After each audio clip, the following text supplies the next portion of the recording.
Anda kembali di Apa Kabar Indonesia Pagi, kita lanjut kembali perbincangan. Tadi saya langsung ke Kang Ujang lagi ya. Kang Ujang, soal bicara popularitas, elektabilitas itu kan menjadi hal yang wajib juga ya bagi seorang bakal capres dan juga cawapres. Nah, kalau misalnya kondisinya kayak seperti ini, kita ada sosok Susi Pujiastuti, ada sosok AHY.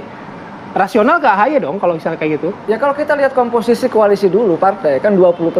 Tentu kan ada Nasdem, PKS dan Demokrat. Kalau saya melihat ya Nasdem sudah dengan Aniesnya, artinya personal atau individu figur Anies itu kan Nasdem yang dorong. Ya. Oleh karena itu cawapres itu saya melihatnya ya mestinya kan dari antara PKS dengan Demokrat. Tetapi kan ada nama luar juga yang masuk kan tadi, termasuk Bu Susi kan begitu. Ini kan termasuk tadi Yeni Wahid, mohon maaf, gitu. Lalu ya bahkan sebelumnya Mahfud MD bilang nggak mau juga. Terus ya kan, nah, kalau kita Iva-Pipa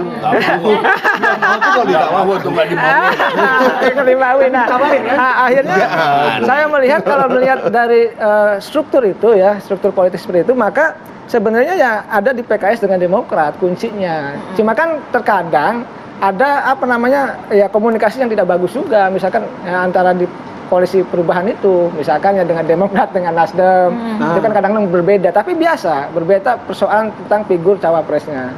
Itu kan saling mengkritik. Tapi kalau ditanya nanti serahkan ke Mas Anies, kalau dari Nasdem, dari Demokrat. Memang kan begini. Memang ya psikologi itu betul.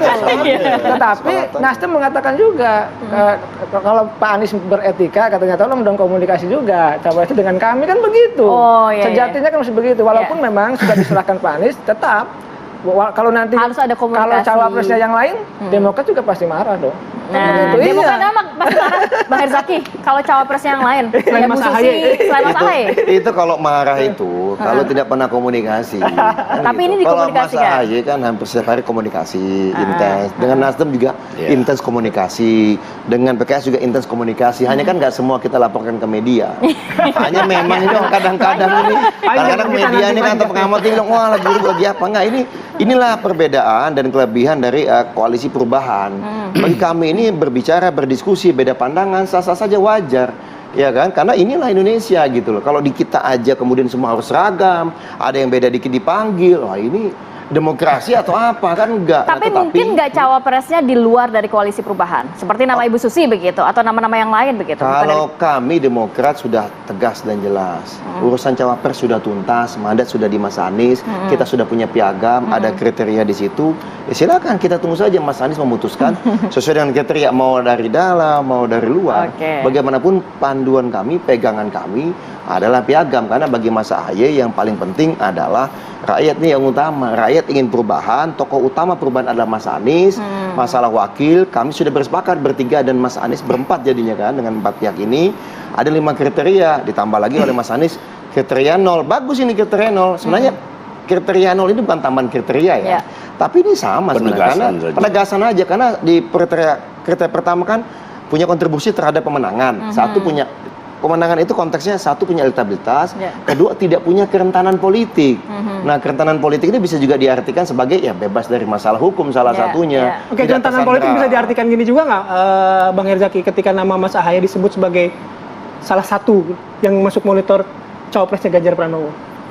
Ini kerentanan politik juga bukan? Enggak dong, itu nggak kerentanan politik karena jelas ya kan pilihan sikap Demokrat. Mas AHY kami komit dan konsisten dengan koalisi perubahan mengusung Mas Anies Baswedan. Nah pada saat kami masuk katakanlah sebagai radar cawapresnya Mas Ganjar, ranahnya teman-teman PDIP, itu kan haknya mereka. Kita semua ini kan partai politik ingin yang terbaik untuk bangsa ini. Mana cawapres terbaik. Kalau ternyata Mas AHY dianggap salah satu opsi terbaik buat Mas Ganjar, itu kan haknya teman-teman PDIP berdasarkan hasil diskusi mereka. Tapi dan juga Demokrat tetap konsisten dan komitmen dengan koalisi perubahan. Jelas. Terakhir saya juga udah naik Mas AHY. Mas gimana nih? Kok dari 10 jadi 5 nih, saya bilang gimana? Ya kita di perubahan lah tetap gitu kok. Kita tetap Mas Anies Baswedan loh. Ini kan kita udah punya kesepakatan dengan teman-teman Nasdem dan PKS, dan kita komit karena tadi rakyat yang utama inginnya perubahan. Gitu. Soal komit begitu ya, Bang. Soal komit tadi Kang Ujang bilang ya dari strukturnya akhirnya bisa ditentukan PKS dan juga Demokrat begitu ya. Artinya ketika kita bicara lagi soal cawapres dan dihubungkan dengan elektabilitas, popularitas, kayaknya sampai saat ini yang paling memimpin begitu Mas AHY. Ya jadi begini, saya belum mau masuk ke orang dulu tadi.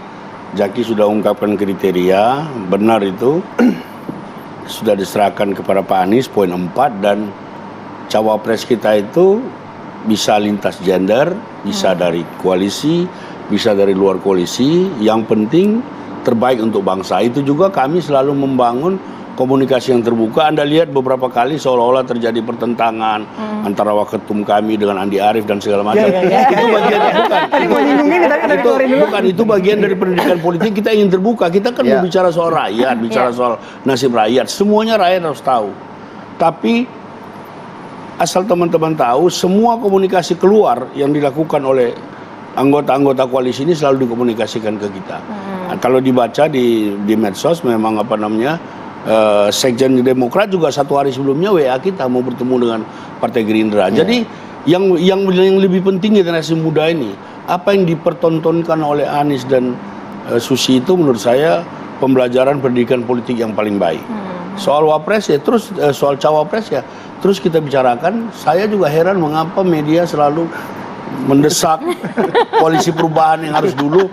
Nggak mendesak, Bang, bertanya. Karena kan kabarnya setelah haji akan diumumkan. Jadi kita mempertanyakan media ini kan setelah haji nih, Bang, bulan-bulan Bisa jadi Juli ketemunya Bu nih. Susi. Maksudnya Mas Ahaye. Iya.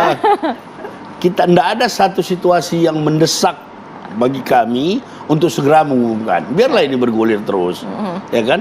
Kalau kita umumkan misalnya waktu kedatangannya Pak Anies kan nggak sempat ketemu Susi, kita rugi dong. Kita kan mau merangkul semua. Jadi biar saja ini bergulir. Yang penting komunikasi kita, silaturahmi kita terus Lancar terbuka. semuanya. Ya. Sepakat juga Bang Herzaki, tidak ada hal yang mendesak. Apa? Tidak ada hal yang mendesak untuk Ya, mengumumkan kalau dari cawapres. kami melihatnya begini, kita sudah sampaikan semua pertimbangan kepada Mas Anies Baswedan. Tinggal hari baik bulan baik sudah Pak Anies yang dibahas di mengumumkan. koalisi di tim 8. Ya. Ya sekarang kita tinggal tunggu Mas Aniesnya karena kan beliau kan pemimpin kami ya kan, pemimpin Demokrat, pemimpinnya Nasdem, pemimpinnya PKS dalam koalisi ini. Jadi seperti yang disampaikan oleh Mas Ahaye, Mas Anies, please lead us the way. Jadi kita tunggu bagaimana Mas Anies memimpin koalisi ini Ya. agar bisa menuju kepada kemenangan, termasuk tadi dalam konteks penentuan cawapres dan waktu kapan akan diumumkan Ditentukan, cawapres. Ya kami serahkan kepada Mas Anies Baswedan. Nah inilah bedanya koalisi perubahan ya Bang ya. Capresnya ini punya kewenangan yang besar.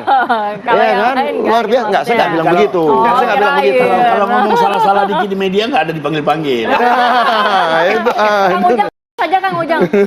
Singkat saja. Saya melihat begini menarik ya. Kenapa misalkan tadi diundur-undur waktunya? Ya saling mengintip lah. Bukan diundur. Nggak ada diundur. Kan, ya jelas Bang. Nggak diundur. Ya, itu tungguan. Cuma belum deal aja. Oh iya, mungkin kalau misalnya akan bermain di last minute lah ya. Pendaftarannya Oktober pasti saling mengintip satu sama lain. Oh, kalau diumumkan udah kelihatan nih kekuatannya pasti akan di apa namanya Tahan dulu. ya dihajar lah di awal begitu. Oleh karena itu ya pasti di ujung.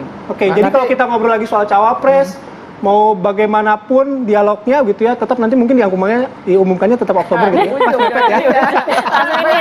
PDIP punya yang punya golden ticket pasti di ujung dia bilang mengatakan September atau Oktober. Jangan-jangan di ujung dia hari terakhir Oktober. Oke, kita tunggu sama-sama. Baik, terima kasih Bang Hermawi, kemudian Bang Herzaki, Ya, kemudian makasih, juga Kang Ujang. makasih. Terima Mbak kasih Rati, sudah Bang bergabung. Bayu.